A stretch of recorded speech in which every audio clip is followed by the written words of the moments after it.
안녕하세요.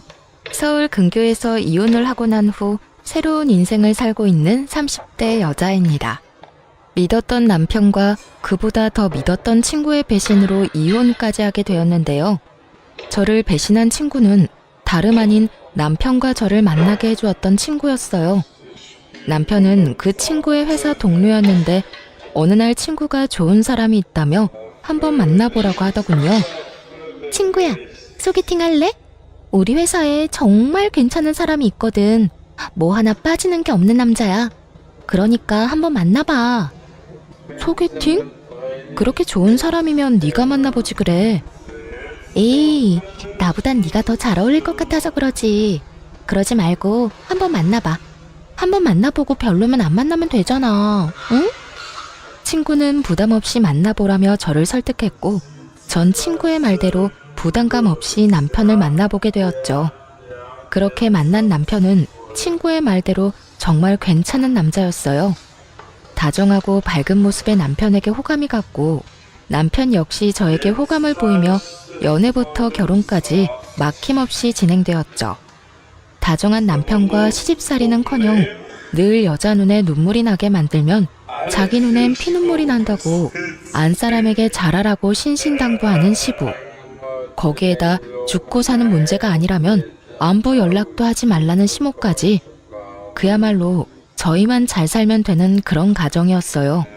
그랬기에 저희는 신혼 초에도 그 흔한 말싸움 한 번도 한 적이 없었는데 시댁 문제가 없던 것도 있긴 했지만 그보다는 워낙 저와 남편의 생활 스타일이 비슷하기도 했고 남편이 저 못지않게 깔끔한 편이라 굳이 제가 입댈 것이 없기도 했어요. 저희는 평일엔 서로 바쁘게 직장 생활에 집중하고 주말엔 온전히 부부만의 생활을 보내곤 했죠. 그렇게 더할 나위 없이 만족스러운 결혼 생활을 하고 있었는데 어느 날부턴가 남편의 퇴근 시간이 점점 늦어지기 시작하더군요. 평일에 하루 이틀 늦는 것이야 회사 일이 바쁜가 보다 하고 넘길 수 있었지만 주말까지 출근해 늦은 시간에나 집으로 돌아오니 아무래도 이상한 생각이 들기 시작하더군요. 생각에 꼬리에 꼬리를 물기 시작하니 그 생각은 끝도 없이 상상의 나래를 펼치게 되더라고요. 이런 나쁜 상상은 결코 이로울 것이 없다고 생각한 저는 결국 남편을 소개해 주었던 친구에게 직접 연락을 하게 되었죠. 혜민아, 요즘 회사 일 많이 바빠? 응? 갑자기 회사 일은 왜? 그게 요즘 우리 남편이 계속 늦어져서 평일엔 그러려니 하는데 주말까지 회사 출근해서 늦어지니까 아무래도 걱정도 되고 이상한 생각도 막 하게 되는 거 있지? 그래서 너한테 이렇게 물어보는 거야. 어머, 그랬어? 생각해보니 그럴 수도 있겠네. 그런데 그런 걱정하지 마. 요즘 바빠서 정신 없긴 해. 그래? 주말에 출근하는 것도 맞지? 바쁜 거 맞는 거지?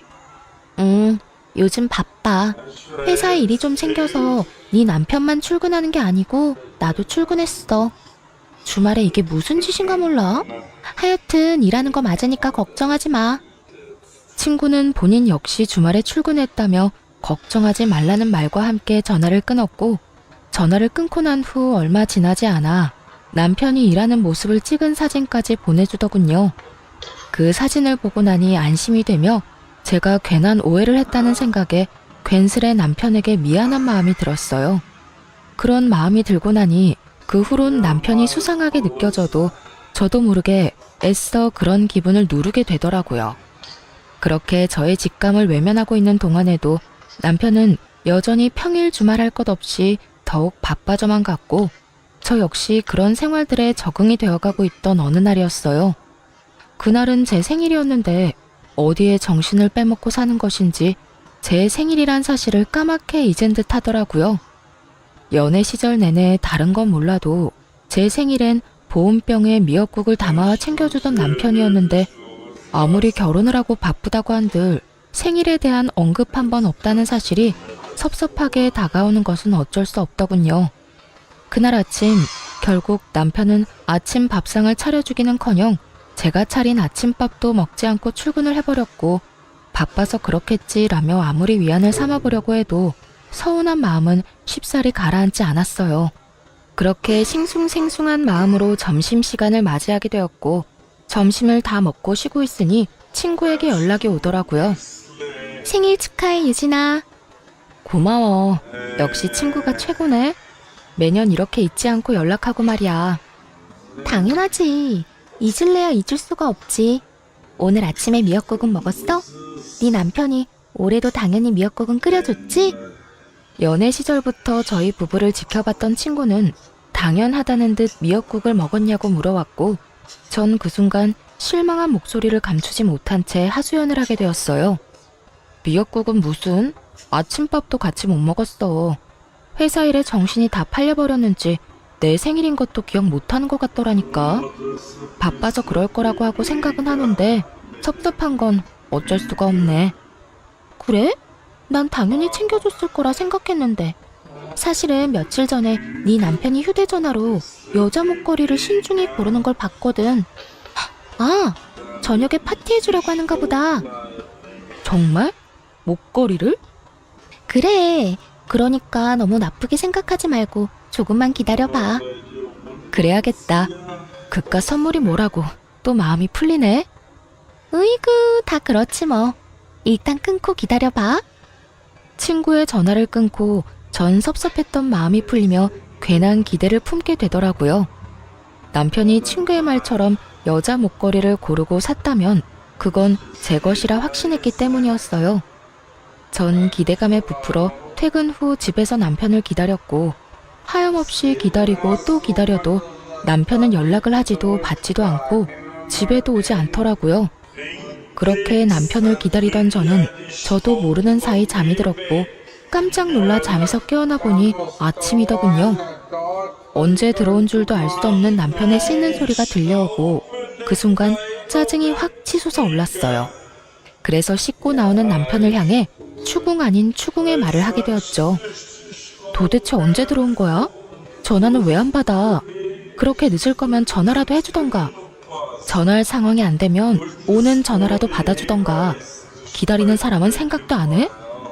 그때까지도 제 생일이었다는 사실을 꿈에도 몰랐던 남편은 일을 하다 보면 늦을 수도 있는 일이지 뭐 이렇게까지 화를 내냐는 반응으로 답하기 시작했어요. 3시쯤 들어왔는데 내가 놀다가 늦은 것도 아니고 바빠서 늦은 건데 그게 이렇게까지 화낼 일이야? 3시에 들어온 것도 회사에서 일하다가 나도 모르게 졸아서 그때 들어오게 된 거야. 내가 오죽 피곤했으면 회사에서 일하다가 잠이 들었겠냐고.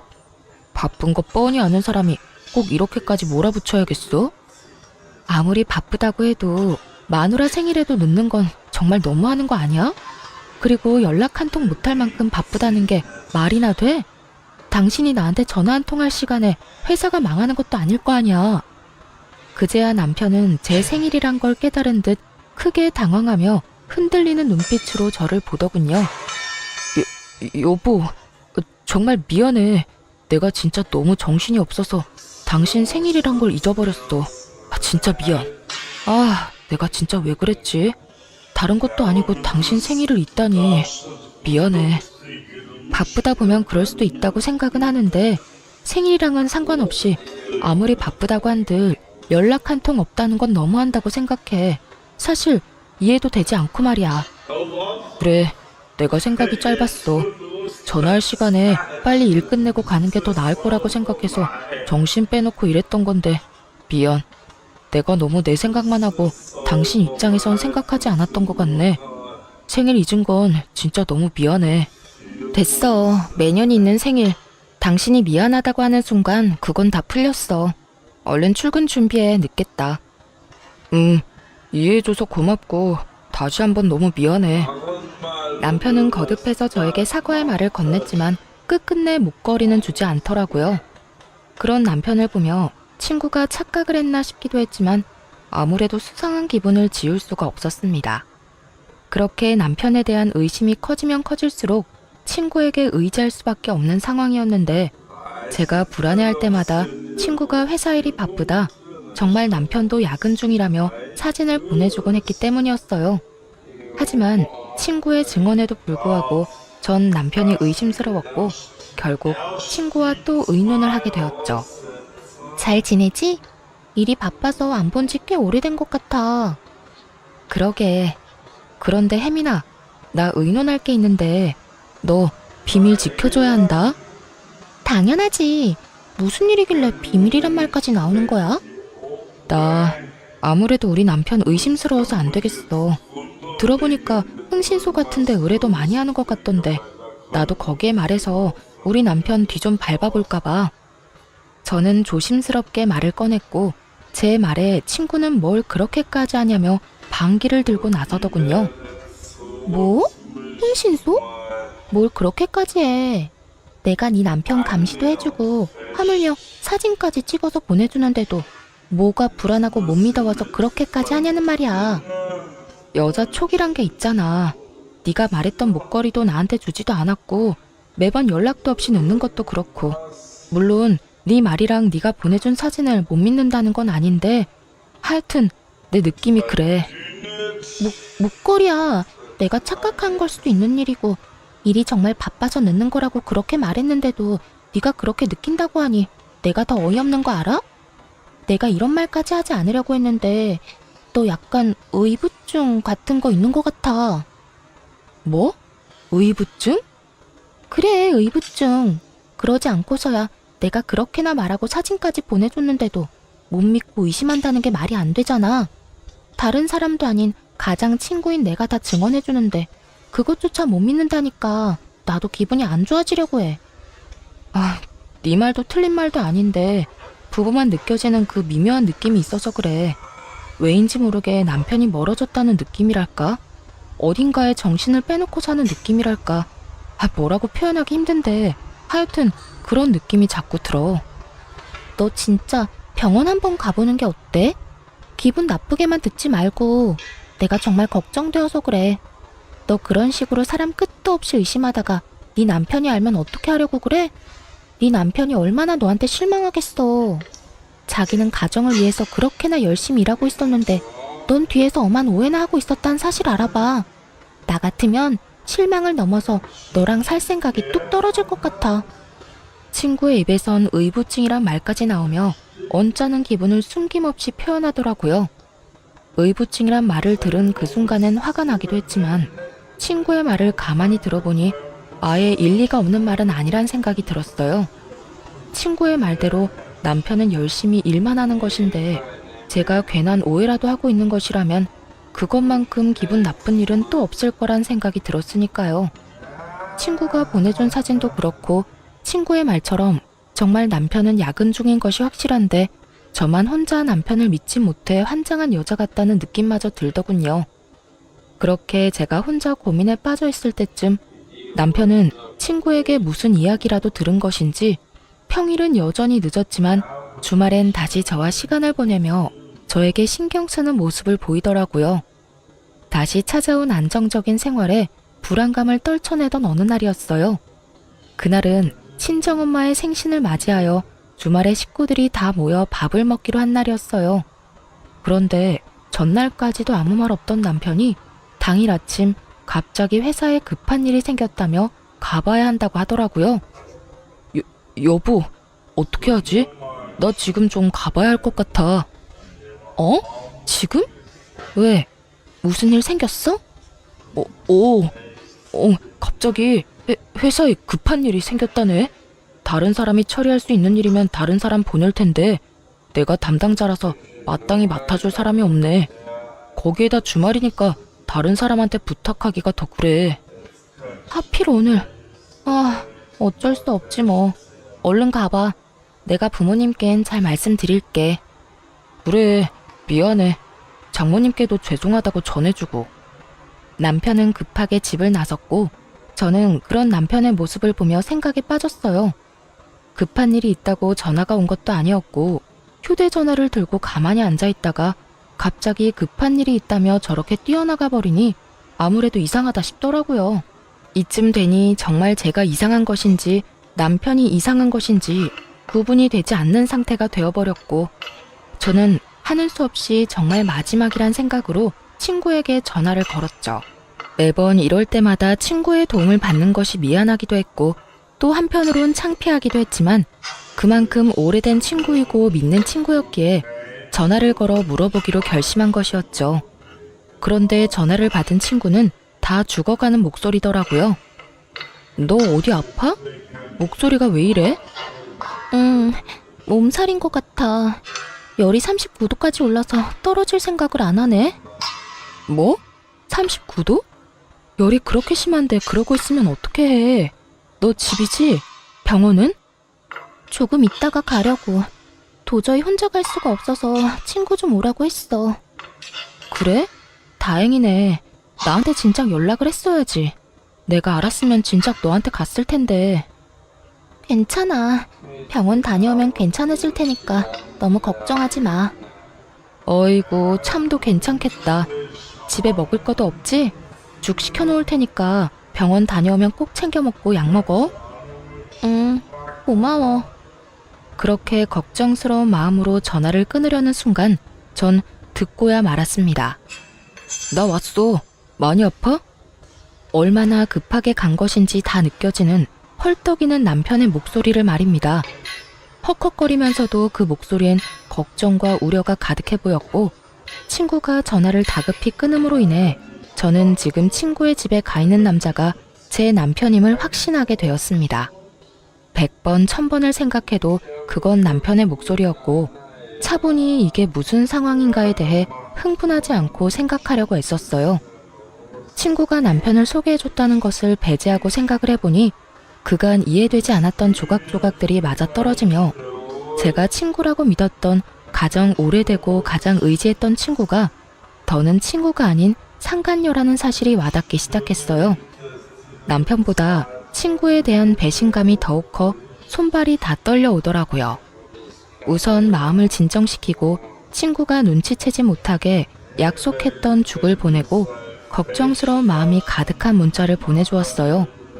제가 그런 문자까지 보내자 친구는 안심하는 듯 했고 친구는 한술 더 떠 괜히 이런 말을 하더라고요.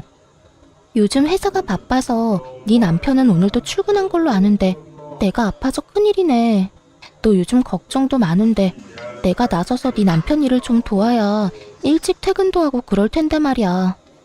네가 보낸 죽 먹고 내가 얼른 나와서 네 남편에게 도움이 되도록 할게. 모든 사실을 알고 이 문자를 받게 되니 이때껏 저를 이딴 식으로 속였다는 생각이 확 들며 정말 이가 다 갈리게 화가 나더군요. 얼마나 제가 멍청하고 만만해 보였으면 다른 사람도 아닌 가장 친한 친구의 남자와 이딴 짓을 벌이나 싶기도 했고요. 그날 전 모든 것을 확실하게 알게 되었고 제가 알게 된 모든 것에 확신하게 되었습니다. 전 바로 상간녀가 그렇게 말리던 흥신소에 의뢰하게 되었고 며칠 뒤 두 사람이 어떻게 관계를 가지고 있는지 더 자세히 알게 되었죠. 안녕하세요. 지금까지 조사한 사실을 알려드리려고 연락드렸습니다. 우선 남편분과 상간녀는 함께 움직이는 일이 거의 없더라고요. 아주 조심성이 뛰어나고 철저하게 관계를 숨기고 있었어요. 사모님이 알고 계신 것처럼 야근을 하긴 하는데 기껏해야 7, 8시까지 하고요. 상간녀가 동료들이랑 먼저 퇴근을 하고 나면 1시간쯤 뒤에 남편분이 슬슬 회사에서 나와 차를 몰고 상간녀 집 근처로 가더라고요.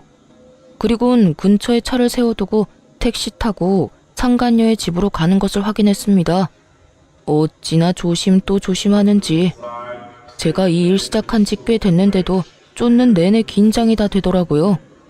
그 정도로 조심성이 많은 사람들이라 외부에선 둘만의 시간을 보내는 일은 전혀 없었고요. 사람들과 다 함께 있을 때조차 말 한 번 섞는 일이 없었어요. 그런데 그 미묘한 눈빛 교환을 하는 순간이 있었는데 그 순간마다 상간녀가 습관처럼 목걸이를 만지작거리더라고요. 아마 그 목걸이를 남편분이 사준 것 같았어요. 일단 사진들은 따로 보내드릴 거고 조금 더 지켜보고 또 연락드리겠습니다. 끝끝내 풀리지 않았던 목걸이에 대한 궁금증이 풀리던 순간이었어요. 남편이 고르고 있던 목걸이는 제 생일 선물이 아닌 상간녀의 선물이었고 그것이 자신의 선물이라곤 생각지도 못했던 상간녀가 저에게 실수로 목걸이 이야기를 해버렸던 것이었죠. 생일 당일 남편은 상간녀에게 목걸이를 걸어주며 좋은 시간을 보내느라 그 새벽에 들어온 것이었어요. 외도 사실을 알게 되며 대충 예상은 했었지만 퍼즐 조각이 점점 더 맞춰질수록 그 절망감과 배신감은 정말 말로 할 수 없을 정도로 크게 다가오더군요. 전 도무지 이게 다 어떻게 된 일인지 더 알아볼 필요성을 느꼈고 한 달에 한 번씩 있는 남편의 회식 날만 기다렸죠. 남편은 늘 그렇듯 그날 역시 만취가 된 상태로 집으로 돌아왔고 전 남편의 손가락으로 남편의 휴대전화 잠금을 풀어 살펴보게 되었습니다. 그곳엔 두 사람의 대화가 고스란히 남아있었는데 그 내용은 정말 충격 그 자체였어요. 자기, 오늘도 집에 바로 가? 알겠지? 왜? 요즘 계속 집에 바로 가서 집사람도 이제 의심 안 하는 것 같은데. 내가 말했잖아. 유진이가 흥신소에까지 의뢰하려고 했었다고. 이럴 때 당신이 계속 의심스러운 행동 해봐. 내가 의부증으로 몰든 말든 그냥 하고 싶은 대로 하고도 남으래라니까. 이번 주까지는 그 일찍 집에 들어가고 다음 주부터 우리 집에 놀러와. 꼭 이렇게까지 조심해야 해? 그냥 당장 이혼하고 같이 살고 싶어. 그러게 나한테 처음부터 관심도 있었다는 사람이 왜 집사람을 소개해준 거야? 난 아직도 이해가 안 된다니까. 말했잖아. 나는 자기가 나한테 관심이 있으면 내가 해준다는 소개팅은 안 받을 거라고 생각했다니까. 소개팅을 핑계로 대화도 더 많이 나누고 싶기도 했고 그래서 그냥 친구 아무나 소개해준 건데 덥석 결혼까지 할 줄 누가 알았겠어? 하여튼 자기가 소개팅만 안 해줬으면 내가 다른 남자랑 동거까지 한 여자랑 결혼하는 일은 없었을 거 아니야. 그랬으면 자연스럽게 자기랑 연애도 하고 결혼도 했을 텐데 이게 뭐야. 사람들 있을 땐 혹시나 하는 마음에 이야기도 제대로 못 나누고 마치고 나서도 첩보 영화 한 편은 찍어야 만날 수 있고 말이야. 아이고 이렇게나 좋아 죽는 사람이 내가 제발 좀 넘어오라고 옆구리를 그렇게나 찔렀는데 모른 척은 왜 했대? 모른 척한 게 아니라 정말 몰랐다니까. 다른 사람도 아니고 집사람하고 제일 친하다는 친구가 그럴 거라고 누가 상상이나 했겠어? 자기는 내가 그렇게나 좋았어? 친한 친구랑 결혼까지 하게 됐는데도 포기가 안 될 만큼? 응, 나 자기 결혼하는 날 얼마나 후회의 눈물을 흘렸는지 몰라. 아무리 나하고 가장 친한 친구라고 해도 내가 사랑하는 사람이 다른 남자랑 동거까지 한 여자랑 결혼한다고 생각하니까 너무 힘들더라고. 그것도 나 때문에 만나게 됐다고 생각하니까 더 힘들고 마음도 아팠다고. 그래서 그냥 다시 내가 뺏어오자 싶어서 죽자고 꼬신 거지 뭐. 자기 덕분에 나도 집사람의 본 모습도 알게 되고 진정한 사랑도 찾게 됐네. 내가 앞으로 잘할게 자기야. 대화를 살펴보니 상간녀는 오래전부터 남편을 좋아하고 있었는데 남편의 마음을 실험해보고 싶기도 하고 그 계기로 친해지고 싶기도 해 겸사겸사 하는 마음으로 저를 소개시켜준 거였더군요. 그런데 예상치 못하게 저희가 결혼까지 하게 되어버렸고 그 후에도 남편에 대한 감정이 접어지지 않았던 상간녀는 급기야 남편을 유혹해 불륜 사이까지 발전한 것이었어요. 남편이 결정적으로 상간녀에게 넘어가게 된 계기가 저의 결혼 전 동거 때문인 듯 했는데 그건 사실이 아니었고 그저 상간녀가 저희 사이를 멀어지게 하기 위해 잊지도 않은 동거남을 만들어냈던 것이었죠. 아무리 남자의 눈이 멀었다고 한들 어떻게 자신의 이득만을 위해 친구의 인생을 이렇게나 망가뜨릴 수가 있는 것인지 전 도무지 이해되지 않더군요. 믿었던 만큼 저의 분노는 더 컸고 더는 당하고만 있지 않겠다고 다짐 또 다짐하게 되었죠. 전 완벽한 증거들을 위해 남편 놈에게 더는 잔소리도 하지 않았고 친구에게 연락해 남편을 믿어 의심치 않는다는 듯 흘려주었어요. 잘 지내지? 몸살은 좀 어때? 좀 괜찮아졌어? 그럼 그게 언제적 일인데. 죽 잘 먹었어? 그나저나 넌 어때? 잘 지내? 나야 잘 지내지. 네 말대로 우리 남편 더는 의심 안 하려고 노력하고 좋은 시선으로 보면서 이해하려고 노력하니까 나도 마음이 한결 편해지는 거 있지? 그래서 그런지 부부 사이도 더 좋아진 것 같기도 하고 말이야. 다 혜민이 네 덕이야. 네 덕에 나 요즘 너무 행복해. 참 고맙다 정말. 그래. 네가 행복하다니 나도 행복하네. 어찌되었든 남편이랑 좋아졌다니 정말 다행이다. 그나저나 우린 언제 보니? 곧 보게 되겠지. 정 안 되면 내가 조만간 남편 회사로 한번 찾아갈게. 그때 볼 수 있으면 보자. 이러한 제 작전이 통한 것인지 며칠 지나지 않아 남편 놈이 출장이 잡혔다며 알려오더군요. 그렇게 조심 또 조심하던 두 사람의 여행이란 걸 전 직감적으로 확신했고, 두 사람의 여행을 기다리며 전 저대로 이혼을 준비하기 시작했습니다. 나름대로 바쁜 시간을 보내다 보니 남편은 출장을 간다며 여행길에 나섰고, 전 바로 그날 상간녀와 결혼 이야기가 오가고 있는 남자를 불렀어요. 제가 상간녀를 전혀 의심조차 하지 못했던 이유였습니다.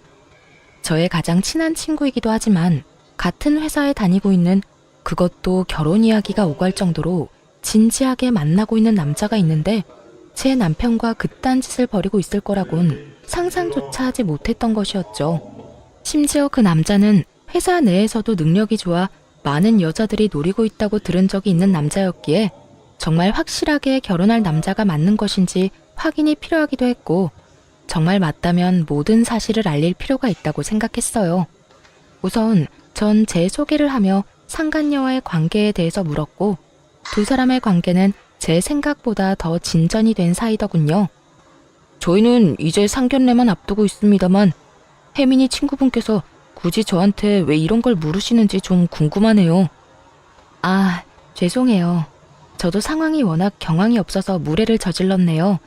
다름이 아니라 혜민이가 제 남편이랑 만나고 있더라고요. 아무래도 아셔야 할 것 같아서 이렇게 만나 뵙자고 했어요. 이 사실을 말씀드리기 전에 사실 확인이 필요해서 그렇게 여쭤본 거고요. 이런 이야기일수록 빙빙 돌릴 필요가 없다고 생각한 저는 바로 본론을 말해버렸고, 남자는 믿기지 않는 현실에 한동안 멍하니 저를 보더니 무거운 입을 떼더라고요. 그러니까 혜민이가 지금 유부남을 만나고 있다는 말씀인가요? 그것도 친구 남편을요? 아니, 제가 지금 헷갈리고 있는가 싶어서 여쭤보는 건데 혜민이랑 가장 친한 친구가 유진 씨 아니신가요? 네, 맞아요. 제가 그 혜민이랑 가장 친한 친구라고 생각했던 박유진입니다. 호진 씨도 지금 믿기지 않겠지만 저 역시 처음엔 믿기지 않았어요. 동시에 제가 모았던 증거들을 남자에게 보여주었고, 남자는 한참을 그 사진들과 대화 내용들을 살펴보더라고요. 할 말을 잃은 남자에게 이어서 다른 사실을 알려주었어요.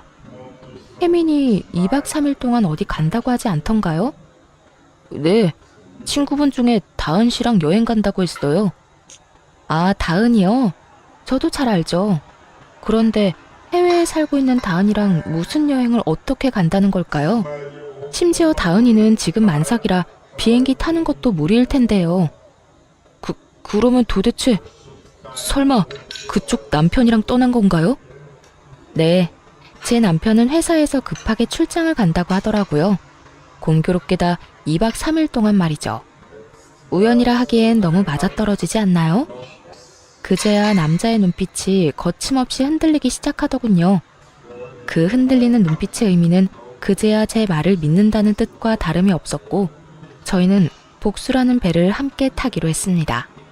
그렇게 저희가 복수 계획을 세우는 사이 남편과 상간녀는 가짜 출장, 가짜 여행에서 돌아왔고, 흥신소에서 실시간으로 보내준 사진에는 두 사람의 행복한 모습으로 가득하더군요. 대망의 다음 날, 남편은 출근을 했고 전 점심시간 때쯤 회사로 찾아갔죠. 제가 회사에 가니 이미 상간녀는 자신의 약혼자 앞에 서서 빌고 있고, 남편은 상간녀의 약혼자 앞에 서서 고개를 푹 숙이고 있더군요. 그야말로 난리도 그런 난리가 또 없더군요. 전 상황을 지켜보다 그 사람들에게 다가갔고, 저를 발견한 상간녀가 다가와 양심도 없이 화를 내기 시작하더군요. 네가 어떻게 나한테 이럴 수가 있어. 다 알았으면 나한테 뭐라고 하면 되지. 왜 내 예비 신랑한테까지 다 말하냔 말이야. 네가 이러고도 내 친구야?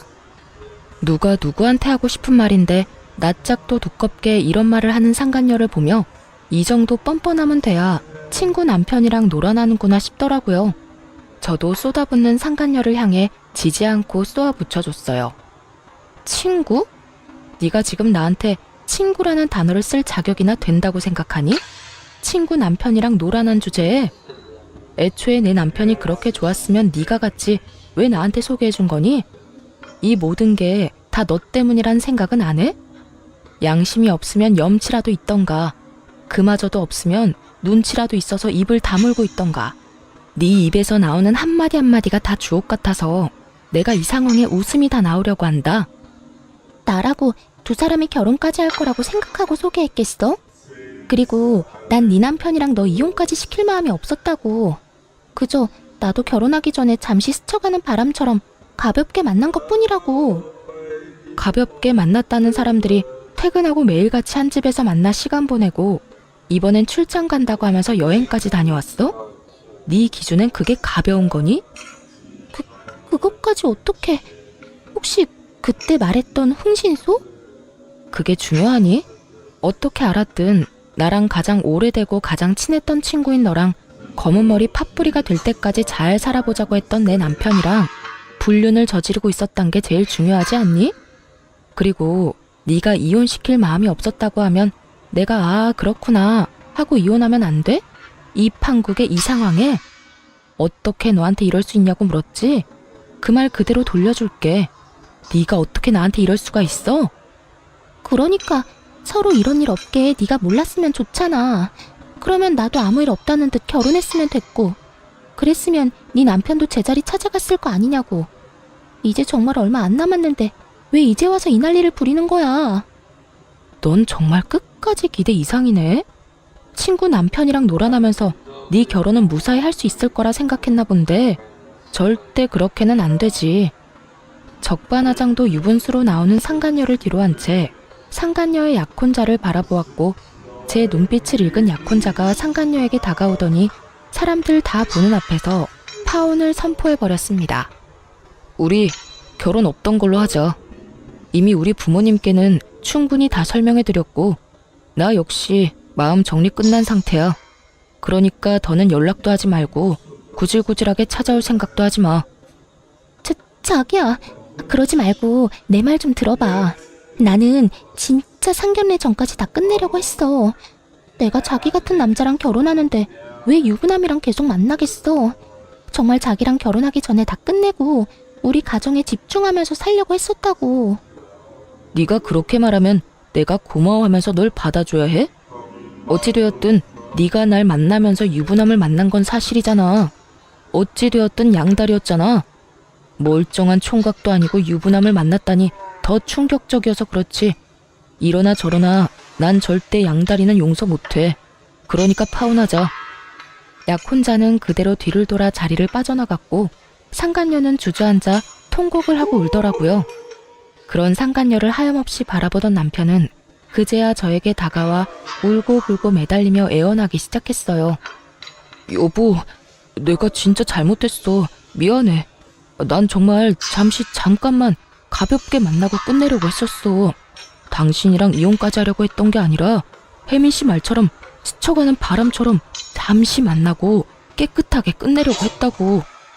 그런 사람이 하루라도 빨리 이혼하고 쟤랑 살고 싶다고 했니? 밖에서 그딴 짓이나 하면서 가정은 또 지키고 싶었다고? 너나 전현이나 참 뻔뻔하다 뻔뻔해.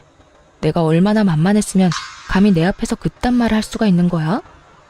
너도 정신 좀 차려라. 네가 가정을 지키고 싶든 말든 나는 무조건 이혼이니까 그런 줄 알고 이혼이나 준비해. 이혼이라니. 난 절대 못해. 우리가 어떻게 이혼을 해? 나 바로 혜민 씨랑 끝낼게. 바로 끝낼 수 있어. 그러니까 내가 저지른 잘못 한 번만 눈 감고 넘어가줘. 이번 한 번만 그냥 넘어가주면 내가 평생 잘하면서 살게. 응? 평생 네 사랑 혜민이한테나 잘하고 살아. 너도 이혼남, 쟤도 파혼녀 되면 이제 당당하게 살 수 있는데 왜 굳이 나랑 살려고 그래? 그거야 내가 사랑하는 사람은 당신이니까 그렇지. 하여튼 난 절대 이혼 못해. 그렇게 이혼이 싫다는 인간이 다른 사람도 아닌 내 친구랑 바람을 피웠어? 그냥 모르는 여자랑 외도를 저질렀다고 해도 치가 떨리는데 내 친구랑? 지금 내 기분이 어떨 것 같니? 상상이나 되니? 그런데 나보고 참으라고? 한 번만 눈 감아달라고? 네가 한 짓을 생각해보고 그딴 말을 해. 내가 입이 10개라도 할 말이 없는 상황인 거 잘 알아. 그런데 여보, 우리 정말 좋았잖아. 우리 집에서도 당신 너무 좋아하고 나 역시 당신 없이는 못 살 정도로 당신 사랑해. 그러니까 내가 이런 상황에서도 이혼만큼은 안 된다고 이렇게 매달리는 거잖아. 당신도 이런 나 봐서라도 다시 한 번만 생각해보자, 응? 널 봐서 다른 생각이 떠올라야 잘 생각을 해보든 말든 하지. 난 당신 보면 딱 한 가지 생각밖에 안 떠올라. 우린 이혼할 거고 당신이랑 나랑은 이제 끝이야. 여보, 제발. 나 진짜 죽어. 나 당신 없으면 진짜 큰일 날 수도 있다고. 그건 당신 문제니까 당신이 알아서 하고. 초장 보낼 테니 그거나 잘 받아보고 법원에서 만나자. 전 마지막까지 울고불고 매달리는 남편을 뿌리치고 나오며 시댁에 전화를 걸어 모든 사실을 알려버렸고 그 후 이혼을 진행하게 되었어요. 당연히 두 사람 모두에게 위자료를 받게 되었고 또 당연하게 두 사람은 회사에서 나오게 되었죠. 그 많은 사람 앞에서 그 꼴을 다 보였는데 어떻게 회사 생활이 가능하겠어요? 전 남편은 저와 결혼을 하며 이것저것 준비하느라 이미 퇴직금을 다 써버려 위자료를 대출받아 주었고 상간녀 역시 별반 다르지 않았죠. 빚쟁이인 두 사람은 하는 수 없이 전 시댁에서 신세를 지고자 찾아갔지만 모든 사실을 알고 있던 부모님들은 두 사람이 준비한 말을 꺼내기도 전에 두 사람을 쫓아내버렸다고 하더군요. 그렇게 빚쟁이 두 명이 잘 살아가겠지 했는데 1년도 채 지나지 않아 상간녀에게서 전화가 왔더라고요. 이미 전화번호도 다 바꿔버려 연락될 일이 없을 거라 생각했는데 지인들에게 물어물어 전화했다고 하더군요. 왜 전화했는데? 전화한 용건이 뭐냐고. 너 왜 나한테 말 안 했어? 왜 나한테 이런 집안이란 걸 말하지 않았느냐고. 시어머니가 무슨 벼슬인지 아나. 하루가 멀다고 연락해와서 날 들들 볶아대는데 내가 아주 못 살겠다고. 네가 진작 이런 집안인 걸 말해줬으면 내가 이런 남자랑 살지도 않았을 거 아냐. 이야기를 들어보니 저에겐 한없이 다정하고 간섭조차 하지 않던 전시모가 상간녀에겐 모진 시집살이를 시키는 듯 하더라고요. 상간녀는 울분을 토하며 저를 원망하고 있었고 전 그런 상간녀에게 있는 사실 그대로 다 말해주었어요. 어머, 너한텐 시집살이 시키니? 어머님이 나 있을 땐 죽고 사는 문제 아니면 전화도 하지 말라고 해서 난 그런 분인 줄 몰랐네. 뭐?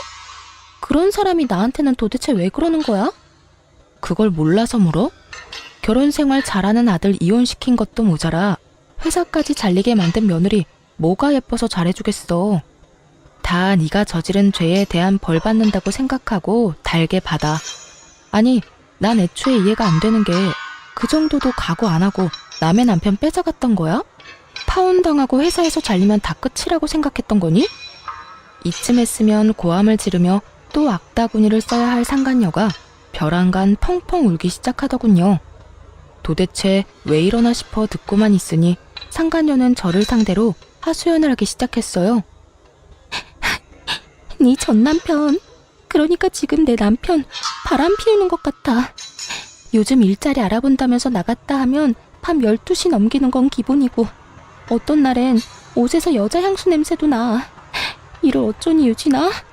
시댁에서도 나를 못 잡아먹어서 난리고 남편은 바람이나 피우고 정말 너무 힘드니까 네 생각이 나더라. 그래서 전화했어. 도대체 왜 우나 했더니 이런 이유가 있더군요. 전 남편은 취업을 핑계 삼아 밖으로 나돌며 외도를 저지르고 있었고 본인이 그런 상황이 되자 예전에 자신이 뒤통수 때린 옛 친구가 그리웠던 거죠. 아무리 그래도 자신이 이렇게 연락할 처지가 못 되는데 얼마나 뻔뻔하면 이런 연락까지 하는지 한심해 죽겠더라고요. 왜? 나한테 위로라도 받고 싶니? 이 일을 어쩌냐면서 같이 울어라도 줘? 아님 남편이 바람나서 이혼한 경험자로서 훅이라도 들려줄까? 도대체 뭘 바라고 나한테 전화해서 이런 말을 하는 거야? 그때도 그랬지만 난 도무지 네가 이해가 안 된다. 그런 게 아니라 나도 흥신소에 의뢰라도 해볼까 싶어서 그래. 넌 어땠어? 흥신소 그런 거 무섭진 않았어? 야, 내가 그런 일을 겪게 됐는데 흥신소가 무서웠겠어? 그리고 아직 확실치도 않은데 흥신소는 무슨 흥신소야. 너 나한테 전화해서 이러고 있을 시간에 병원이나 가봐. 그거 의부증이라며 네가 말했잖아. 혹시나 네가 나한테 말했던 것처럼 정말 가정을 위해서 취업하려고 힘쓰고 있는데 네가 오해하는 거면 어쩌려고 그래? 너도 나처럼 이혼녀 되려고 그러니? 전 그 옛날 상간녀가 저에게 해주었던 말을 그대로 돌려주었고 상간녀는 노발대발 화를 내기 시작하더군요. 뭐? 의부증? 다른 사람은 몰라도 네가 나한테 그런 말을 하면 안 되지. 결국 그 남자가 나랑 바람 피워서 너 이혼했던 거 기억 안 나니? 기억나지. 그런데 그런 남자랑 사는 네가 나한테 전화해서 하소연하면 안 되는 건 모르니? 내 전 남편이자 네 남편이 바람을 피우는 것 같다고? 그 정도 외도면 그건 병인 것 같은데 그냥 데리고 살아라. 어쩌겠니? 뭐라고? 다 들었으면서 왜 못 들은 척해. 그냥 데리고 살라고. 네가 죽고 못 살아 나한테서 뺏어간 그 남자 업보라고 생각하고 그냥 잘 데리고 살아주라고. 그리고 다신 나한테 전화해서 이딴 소리도 좀 하지 마. 다신 연락도 말라는 제 말에 상간녀는 갑자기 불쌍한 척을 하기 시작하더니 다 기어서 들어가는 목소리로 매달리기 시작하더군요.